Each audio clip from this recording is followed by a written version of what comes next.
ห็นลูกชายเพิ่นมาโอ้สบายดีลูกสบายดีมาแต่ใช้แนวล่ะไปเบิ่งเบ็ดมาแต่เบิ่งเบ็ดเจ้าไปใส่เบ็ดบ่โดยใส่เบ็ดหยังอันนี้ฮะใส่เบ็ดปลาคอหรือปลาหยังไงปลาคอใส่เบ็ดปลาคอโดยใส่อยู่ไสน่ะอยู่หุ่นโอ้อยู่เซ่ผู้ได้บ่เช้านี่เจ้าหนึ่งได้ปลาหยังได้ปลากด2ตัวได้ปลากด2โตวโดยโอ้ฮักก็มาแต่ยามได้หยังนี่อยู่ในถุงนี่บ่ได้บ่ได้กำลังไปใส่ใหม่อีกทีนึงเมื่อวานนี่เห็นกินงูอ่ะมื้อนี้กินหยังเนาะมื้อนี้บ่ได้ไปหางูมากินอีกบ่บ่มันบ่มีงูเนาะก็เห็นงูอยู่ตรงนะเจะเห็นงูแล้วค่อยตีนำบ่ทันมันแล่นเข้าป่าบ่ โดยงูสิงหยังหรืองูหยัง แม่นแหละ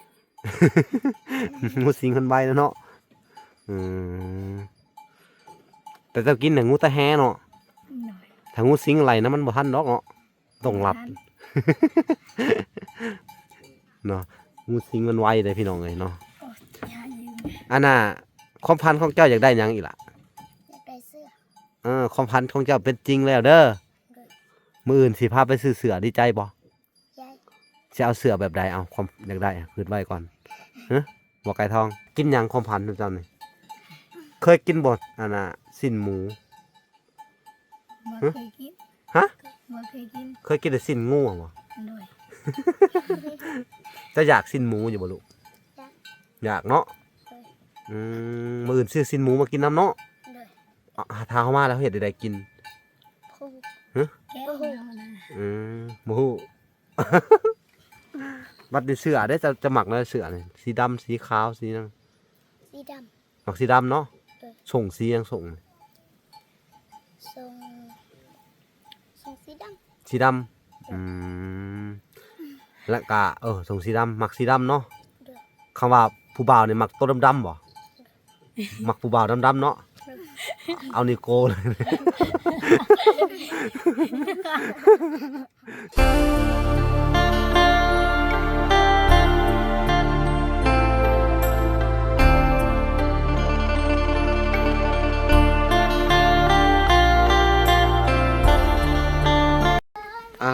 โอเคพี่น้องเลยเนาะหลังจากที่ว่าขึ้นไปเยี่ยมยามทางน้องกัญญาและดินดาให้ยาป้าเพิ่นแล้วเนาะทางมาลากาสิได้มาติดตามเบิ่งครอบครัวนี้ต่ออีกพี่น้องเลยเนาะก็คือว่าสิมาแจ้งข่าวดีเพิ่นแหละพี่น้องเลยเนาะเรื่องอันนี้แหละพี่น้องเลยทางผู้ใหญ่เพิ่นโทรมาเนาะเพิ่นก็ว่าอยากช่วยเหลือเนาะทางครอบครัวของข้างน่ะแม่น้องไก่ทองพี่น้องเลยเนาะเพิ่นว่าก็เราให้ฟังเนาะเพิ่นว่าเรื่องของครอบครัวนี่กันน่าสงสารหลายพี่น้องเนาะอยากสิเข้าไปเยี่ยมยามเพิ่นนี่พี่น้องเห็นลูกชายเพิ่นมาโอ้สบายดีลูกสบายดีมาแต่ใช้แนวล่ะไปเบิ่งเบ็ดมาแต่เบิ่งเบ็ดเจ้าไปใส่เบ็ดบ่โดยใส่เบ็ดหยังอันนี้ฮะ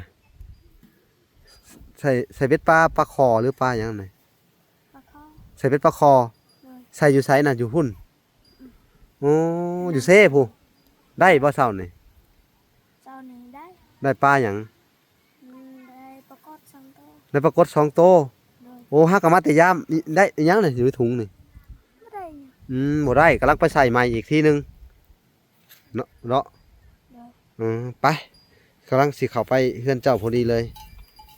ที่น้องเลยสิเข้ามาเยี่ยมยามเพิ่นก่อน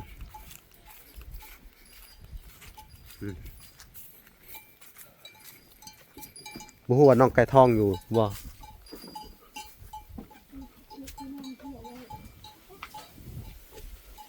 อยู่บ่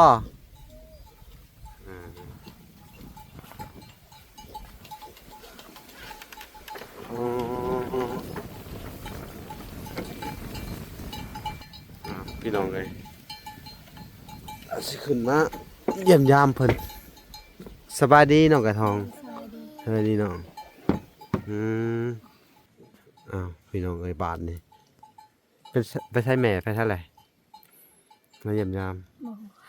แม่จะไปใช้ลูกแม่ไปหาพ่อฮะแม่ไปห ไปหาพร ลาพรกลับมา ฮะ แม่เราไปหาพรลาพรกลับมาแม่ไปตามอันนี้ อ๋อไปตามพรพรไปใส่เบ็ดหั่นอ๋อไปตามเจ้าญี่ปุ่นบ่ฮะอืมไปตามย่านเจ้าตกน้ำเซ่สิบ่นะเป็นห่วงลูกไปใส่เบ็ดเน้องพี่น้องเฮาคือไปหาพรอีหยังไปหาอ้ายเนาะอ้ายเจ้าบ่ลูกอืมโดยเป็นจังไดสบายดีกันเบิดทุกคนบ่ สวัสดี กินข้าวแล้วบ่ กินแล้ว กินกับหยัง กินข้าวถั่ว มักถั่ว หน่อย ตำมักถั่วบ่ หน่อย อืมเนาะตำมักถั่วพี่น้องเอ้ยแต่ว่าแม่บ่ทันได้มาเนาะแม่เจ้าไปตามเจ้าอยู่พุ่นเลยเนาะอืมมื้อเช้านี่ไปตึกดึกเลยติไปใส่เบ็ด เอาไปเบิ่งเม็ด ใส่จักลังใส่ครับ สี่ละ ใส่4ลังอืมใส่เบ็ด4ลังเนี่ยนะ เนาะ คือบ่ใส่หลายๆลังน่ะเพื่อ ไม่มี บ่มีเบ็ดอ๋อบ่มีเบ็ดบาดนี้พี่น้องเนาะมื้ออื่นสิซื้อให้เด้อซะเด้อเอาเบ็ดซื้อให้เลยเล้าหลายๆหลังเด้อเล้าคันเบ็ดเป็นบ่แหละเป็นเนาะอยากได้แต่เบ็ดเนาะโอเคสิซื้อให้กล่องหนึ่งเอาเบ็ดเบอร์หยังเบอร์14 เนาะ เบอร์14เนาะใส่เบ็ด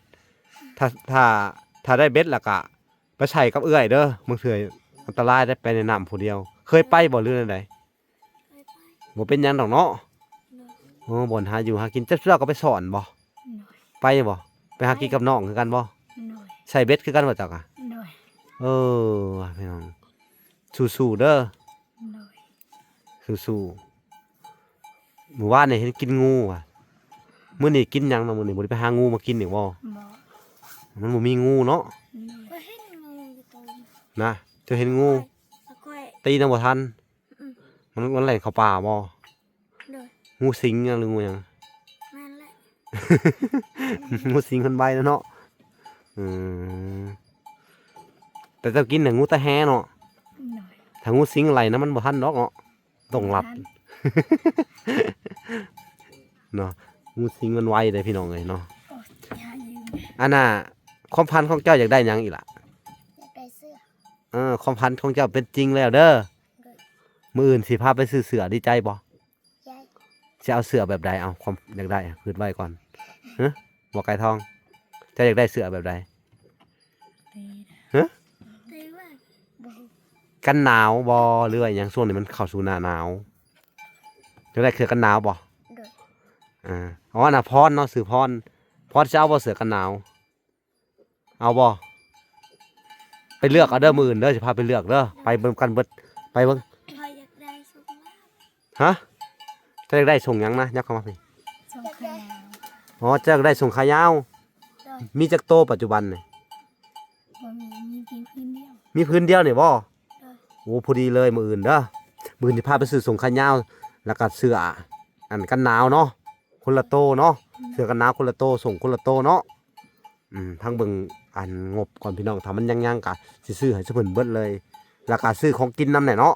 โดย อยากกินหยังความพันเจ้านี่เคยกินบ่อันน่ะสิ้นหมู บ่เคยกิน ฮะ บ่เคยกิน เคยกินแต่สิ้นงูบ่ โดย จะอยากสิ้นหมูอยู่บ่ลูกอยากเนาะมื้ออื่นซื้อสิ้นหมูมากินน้ำเนาะ โดย ทาเข้ามาแล้วเฮ็ดได้กิน ผู้ ฮะ แก้วนะ บ่ฮู้ บัดนี้เสื้อได้จะหมักเลยเสื้อนี่สีดำสีขาวสีนัง สีด หมักสีดำเนาะ เออ ส่งสียังส่ง ำท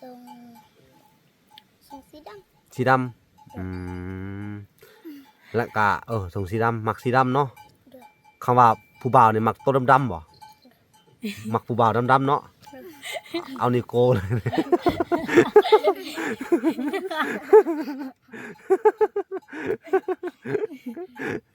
เจ้าได้สะ โอ้ยเดี๋ยวจะกัน โอ้นั่นสิว่าเนาะ โอ้โหแล้วสิเว้าเลย เลย อืม มักมีแต่มักของดำเนาะเสื้อกระดำส่งกระดำผู้บ่าวก็มักดำๆน้องไก่ทอง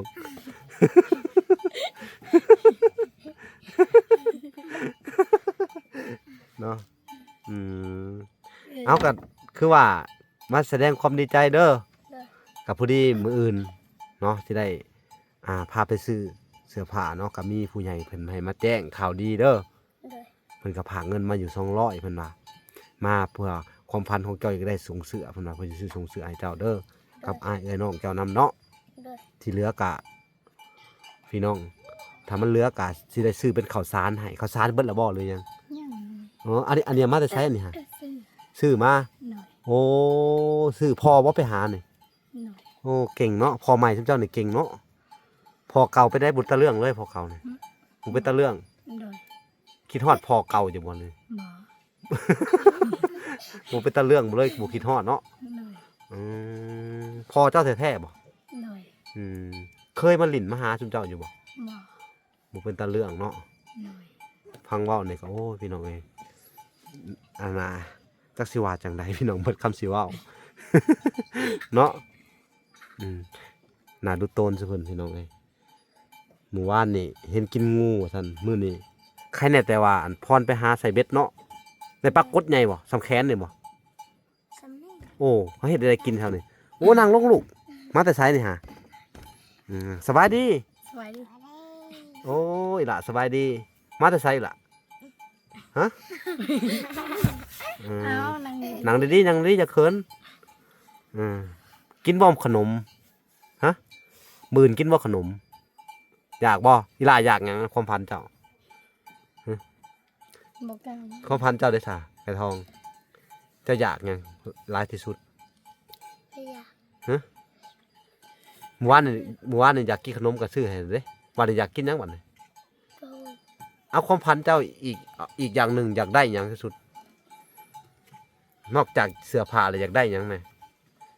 ความพันของเจ้าอยากได้น้ำเสื้อผ้าฮะอยากได้น้ำเสื้อผ้าบ่แล้วคำมีเสื้อผ้าแล้วอยากได้หยังเพิ่มอีกบ่อยากบ่อยากได้หยังเนาะอ๋อเฮามีเสื้อผ้าเฮาก็รู้ร้านแล้วเนาะเนาะโอเคความพันมื้ออื่นได้แน่เสื้อผ้าเนาะนี่แหละพี่น้องเอ้ยเด็กน้อยเนาะก็คือเด็กน้อยจักสิว่าจังไดเนาะพี่น้องเอ้ยทั้งที่เฮายากจนอยู่เพิ่นก็บ่ได้ฮู้ว่าอันน่ะความทุกข์ยากตื่นเช้ามาหาอยู่หากินล่าเริงไปวันๆเนาะแต่คนที่ฮู้ความทุกข์ความยากก็คือพ่อแม่ก็น่าจะใหญ่ขึ้นมาประมาณนี้เนาะความฝันของเจ้าอยากได้หยังพรได้เสื้อทรงขนยาวโอ้บ่เคยมีนำเขาบ่โตงามๆนี่ไดบ่เคยมีเนาะเอื้อยได้ซะเคยมีอยู่เนาะแล้วอยากได้หยังความฝันของเจ้ามีแต่นำอยากได้ข้าวกินกับพ่ออยากได้ข้าวกินเนาะเฮาลำบากย้อนข้าวกินนี่แหละเนาะหลายกว่าเนาะได้ข้าวกินกับพ่อแหละพี่น้องเอ้ยจักสิเฮ็ดจังได๋ล่ะบาดนี้เนาะแม้กระทั่งเฮือนซ่านเพิ่นกันนี่แหละพี่น้องเอ้ยนี่คือที่เห็นนำกันนั่นแหละพี่น้องมองทะลุเปาะโปงเลยพี่น้องเอ้ยคำแม่นสมัยโบราณมีอันผีมีหยังมาจกมือขึ้นมาเป็นตาย้านนั่นเนาะเงินมันทะลุปูโป่งเลยย่านบ่คืนนอนเลยย่านเนาะ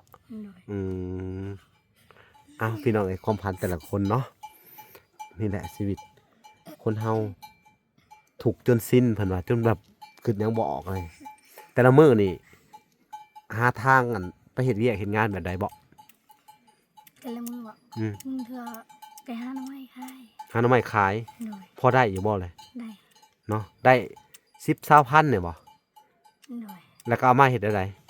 เอามาซื้อนัวมาซื้อบักพริกแป้งนัวโอ้พี่น้องเอ้ยแบ่งกันไปหาเนาะเนาะสู้ๆเด้อลูกเด้อสู้ๆเด้ออีหล่ะน้องไก่ทอง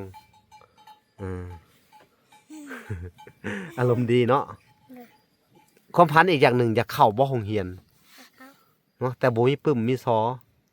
บ่มีเงินสิเข้าไปเข้าโรงเรียนเนาะเฮาสิเฮ็ดจังได๋ล่ะบัดนี้บ่ฮู้เลยตันเลยบ่ สู้ๆเด้ออีหล่าเด้อ โดย อันน่ะพี่น้องเอ้ยเนาะแต่ว่าในใจก็อยากให้เพิ่นเข้าโรงเรียนปีหน้าเข้าบ่โรงเรียนเข้าบ่โรงเรียนถ้ามีโอกาสได้เข้าบ่โรงเรียนอยากเข้าบ่ อยากเขา เนาะสิทันบ่ล่ะสิทันหมู่บ่ล่ะเขาเรียนจนกายเลยเปิดเทอมตอนแรก เขาเรียนอันน่ะครึ่งเทอมแหละสิเข้าเทอมที่2แล้วนี่อ้าวจะเฮ็ดจังไดพี่น้องก็ต้องไปสอบถามเบิ่งทางอันทางในครูก่อนพี่น้องว่ายังรับบ่อันน่ะอันน้องแต่ละคนที่อยากเข้าโรงเรียนนี่นะพี่น้องเอ้ยเนาะน้อยลินดากันดากับอันน่ะกันยากับที่เข้าโรงเรียนคือกันนั่นแหละถ้ามันมีบนอยู่อาศัยเนาะนี่ล่ะพี่น้องเอ้ยความพันของแต่ละคนมีข้าวกินทางเอ้ยเพิ่นอันนี้มีส่งเสืองามๆอันนั้นก็มีส่งเสืองามๆเนาะ โดย แค่นั้นก็พอเลยชีวิตนี่ โดย บ่ต้องหาหยังแล้วมันเนาะ โดย อืมคักเนาะความพันเนาะเฮา โดย อืมบ่อยากได้บ่แบบอย่างอื่นแบบสินะ ไปยักษ์ แต่มันบ่เป็นไปบ่ได้เนาะลูก โดย อืมอยากได้อยู่แต่มันสูงเกินไปมันใหญ่เกินไปเนาะ โดย อย่างอื่นนี่คือหยัง อย่างอื่น เออบ่ฮู้ โดย อืมจังหน่อยนะจังหน่อยนี่ก็พยายามเบ็ดบ่จังหน่อยนี่ อ๋อเอามาเลยได้ กู้มาเลยเบ็ด2-4หลังฮะ โดย เพราะ4หลังก็ยังได้บัดนี้สิเพิ่มให้เป็น50หลังเด้อเราหลายๆเด้อจะว่าได้กินจะว่าได้ขายพร้อมใส่หลายๆเด้อ โดย อ่ะสิให้ทางอันน้องพรพี่น้องเอ้ยใส่เบ็ดเนาะสิซื้อมาให้มื้ออื่นเนาะอันนี้ก็เป็นทางอันเอื้อยอ้ายจากอเมริกาพี่น้องเอ้ยเนาะผู้ใหญ่ใจดีจากทางอันสหรัฐอเมริกาเนาะคนลาวเฮานี่แหละพี่น้องเอ้ยแต่เพิ่นเป็นอันเชื้อชาติลาวเนาะแต่สัญชาติอเมริกาพี่น้องเพิ่นก็ไปอยู่อเมริกาเนาะเพิ่นก็เห็นคลิปเว้าละอันเกี่ยวกับน้องๆนี่แหละพี่น้องแบบว่าเพิ่นว่าเห็นเกี่ยวกับเรื่องราวของครอบครัวนี่แล้วก็น่าสงสารเพิ่นว่าเนาะเพิ่นก็สิพามาสมทบช่วยบรรเทาทุกข์เนาะบรรเทาทุกข์เบื้องต้นก็เป็นซื้อข้าวสารพี่น้องเอ้ยเนาะอาหารการกินเสื้อผ้าให้เด็กน้อยเนาะอันนี้ก็ต้องขอบบุญขอบคุณเนาะทางเอื้อยอ้ายเพิ่นเนาะทั้งสองทานเนาะขอให้เพิ่นมีแต่ความสุขความเจริญเด้อความเจ็บอย่าได้ความไข้อย่ามีหายเจ็บหายไข้หาปัญญาโลคาพี่น้องเอ้ยเนาะปรารถนาสิ่งใดขอให้ได้สิ่งนั้นสมดังปรารถนาเนาะคันว่าเจ้าทานไปแล้วขอให้เป็นเงินแก้วเงินทิพย์เนาะพี่น้องเนาะอันใช้จ่ายเท่าใดก็ให้หมุนกลับคืนมาหาเจ้าหมื่นเท่าแสนเท่าล้านเท่าเด้อเนาะเป็นห่มโพห่มไส้ให้ลูกให้หลานจักสิว่าจังใดพี่น้องเอ้ยเนาะนี่แหละคนทุกข์ยากคนที่ขาดโอกาสพี่น้องเอ้ยเนาะในการขาดทุกอย่างเนาะบ่ว่าจะเป็นดินดอนเนาะส่งเสื้อขาดแม้กระทั่งการห้ำการเฮียนเนาะบ่มีการศึกษาหยังเลยพี่น้องเอ้ยเนาะน่าสงสารน่าเป็นห่วงครอบครัวนี่คือกันเนาะจักเสียจังไดพี่น้องเอ้ยทางบ่ละก็ได้ก็มีแต่เป็นกำลังใจให้คือเก่าเด้อ โดย สู้ๆเด้อลูกเด้อ โดย เอาอันถ้าอันน่ะเฮาใหญ่มาได้สาวเฮาสิถามตอนความฝันตอนเฮาใหญ่มันเฮาอยากเป็นหยังความฝันตอนเฮาใหญ่นี่บ่ฮู้อีก โดย แบบเฮาเป็นใหญ่เป็นสาวมาแล้วเฮาอยากไปเฮ็ดงานแบบใดหรือว่าเฮาอยากบ่ฮู้อีกบ่ไก่ทอง โดย เจ้าได้สารใหญ่ขึ้นมาอยากไปไส ไปเวียน อยากไปเวียง โดย ไปหาเงินหาคำเนาะ โดย แบบว่าพอได้ส่งมาให้พ่อแม่ซื้อข้าวกินเนาะ โดย นี่แหละพี่น้องถ้าเฮาบ่มีหยังใหญ่ขึ้นมาก็สิเป็นได้แค่กรรมกรแบกหามพี่น้องเอ้ยเนาะเฮาบ่มีความรู้นี่แหละชีวิตขาดโอกาสเพิ่นว่าพี่น้องเอ้ยเนาะอยากไปเวียงเท่านั้นไปหาเฮ็ดเวียกเฮ็ดงานเนาะ โดย เจ้าเด้อซะ อยากไปเวียนให้กัน ไปหาเฮ็ดงานซื่อๆนี่ โดย อ๋อแต่ว่างานนี่คือกรรมกรนั่นแหละเนาะ โดย ก่อสร้างแม่บ้านแม่เฮือนไปซั่นแหละเวียกบ้านเนาะคนใช้พี่น้องเอ้ยจักสิว่าจังไดเนาะเอาสู้ๆเด้อ โดย สู้ๆอันนี้ก็เป็นข่าวดีพี่น้องเอ้ยมาแจ้งเนาะในใจก็อยากให้เพิ่นมีที่ดินอยู่พี่น้องเอ้ยจักเสร็จจังไดเนาะเรื่องของที่ดินครอบครัวนี่ก็อาศัยอยู่ กับที่ดินนั่นชาวบ้านเพิ่นเนาะก็คืออย่างเว้าล่ะเว้าในเบื้องต้นนั่นแหละพี่น้องเนาะแม่มาแต่บ้านผัวเนาะบ้านผัวที่เป็นใบ้อะไรพี่น้องเนาะหูหนวกแล้วก็เพิ่นไล่หนี้ก็ว่าแม่นเนาะมาแล้วก็บ่สามารถขึ้นเฮือนกกเฮือนเข้าได้เนาะในเท่าก็ขึ้นบ่ได้เพิ่นว่าต้องใช้งัวเพราะว่าตอนไปเพิ่นสิส่งฮีดคือว่าขางัวขาควายกินดองพี่น้องเอ้ยเนาะมันข้อกลับมาก็ต้องขางัวอีกต้อนรับเนาะคือเอาเผื่อเอาลูกกลับคืนมาอีหยังประเพณีซุเพิ่นนี่ล่ะสิออกมาประมาณนี้แหละพี่น้องเอ้ยเนาะประเพณีอันลาวเทิงพี่น้องเอ้ยแบบสิแหละประมาณนี้เนาะก็น่าสงสารเนาะแต่ก็พอกลับมาอยู่แล้วทุกอย่างเนาะว่าง่ายๆเงินนี่ใช้สิไปซื้องัวเนาะเป็น10,000 20,000พี่น้องเอ้ยเนาะขนาดเงินซื้อข้าวกินก็ยังบ่มีเลยเนาะ โดย แล้วเสร็จจังไดก็ต้องเป็นต้องมาหาขออาศัยอยู่ดินเขานี่แหละพี่น้องเอ้ยเนาะก็จังไดก็ยาพี่น้องเอ้ยก็สิพากให้น้องๆเพิ่นอดเอาก่อนเด้อ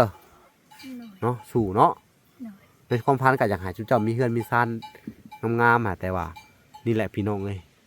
มันก็คงเป็นได้ยาก เนาะ โดย อดเอาก่อนถ้าว่ามีบุญวาสนาเนาะก็จักสิว่าจังไดพี่น้องเนาะเรื่องของการเฮ็ดเฮือนเฮ็ดซ่านเนี่ยมันก็บ่แม่นง่ายๆมันก็บ่ได้แม่นว่าสิได้มาง่ายๆเนาะก็ยอมรับพี่น้องเอ้ยนี่แหละก็ได้แต่ช่วยเหลือบรรเทาทุกข์นี่เด้อถ้าบ่ได้หยังก็อยู่ก็คือซุเจ้าอยู่ปัจจุบันนี่แหละเนาะ โดย สู้ไปได้แต่มาให้กำลังใจนี่แหละพี่น้องเอ้ยแต่ว่ามื้ออื่นนี่สิซื้อเบ็ดเด้อกับส่งเสื้อให้เจ้า โดย จะต้องใส่เบ็ดเด้มันนี่ใส่เบ็ดเด้อพอได้อันนี้พาเอื้อยนี่ไปหาใส่เบ็ดกบบ่ได้ใส่บ่ลูกบ่ช่วงนี้แล้วกบกินเบ็ดขนาดเด้อเนาะ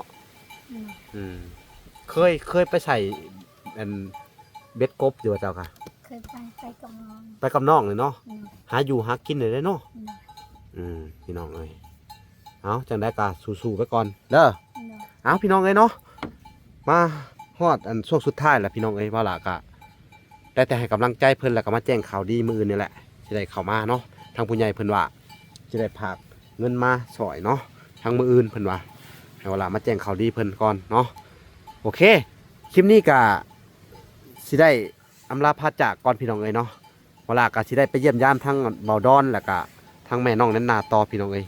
ฝากไปติดตามคลิปตอนต่อไปพี่น้องว่าสิเป็นจังไดเอาคลิปนี้ขอกล่าวคำว่าสบายดีเด้อ สบายดี และสวัสดีพี่น้องเอ้ยพอกันใหม่ สวัสดี บ๊ายบาย บ๊ายบาย